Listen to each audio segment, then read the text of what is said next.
I'm Simon Hollins. I used to work in information technology. I used to run the digital technology for global media companies, but I retired about 5 years ago. I spend much more of my time on photography now, which is my main interest.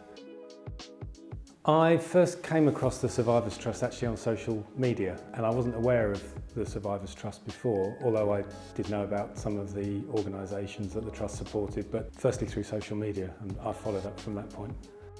Well, when I was at school as a teenager, there was a paedophile teacher at that school who sexually abused some of the boys that I was close to, did a lot of damage to them, and although he was convicted many years later, he went on and hurt further boys during the course of his life. And I think now, if there had been something like the Survivors Trust around at the time, maybe it could have helped some of the boys that he hurt. Maybe that could have helped some of them for their lives to turn out much better perhaps than they did. And perhaps there might have been a way to have stopped him sooner. I decided for the Survivors Trust to fundraise using a zine that I made.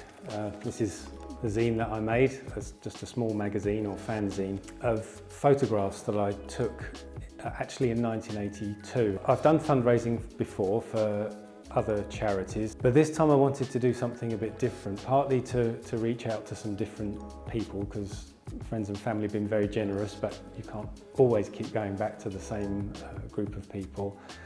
But also because I wanted to do something that was more personal to me, and I guess came from the time in my life when that abuse was going on around me.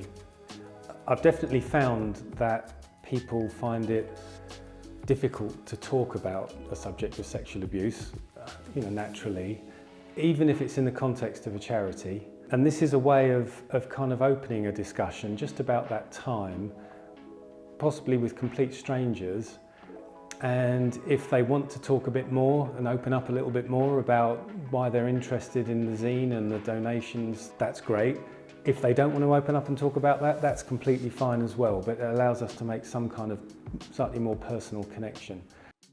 And I wish I'd known about the education and training that the Trust offers to companies and to managers in companies, because I would have really benefited from that training, helping me as a manager understand how I could support people who may be survivors in the workplace. But also I could have actually arranged for that training for people who work for me, people in my department, and they could have gone through that training as well. And I guess if I'd known about the fact that the Trust did that, that's something I could have made happen while I was still working.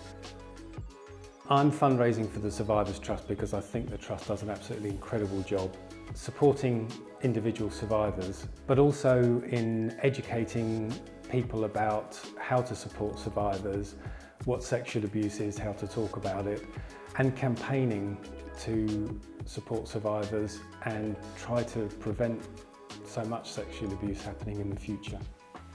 I'm really proud to be fundraising to support the Survivors Trust because the work they do is absolutely incredible, and it needs to be funded and supported, and the more resources and the more funding we can give them, the more work they can do and the more survivors they can help.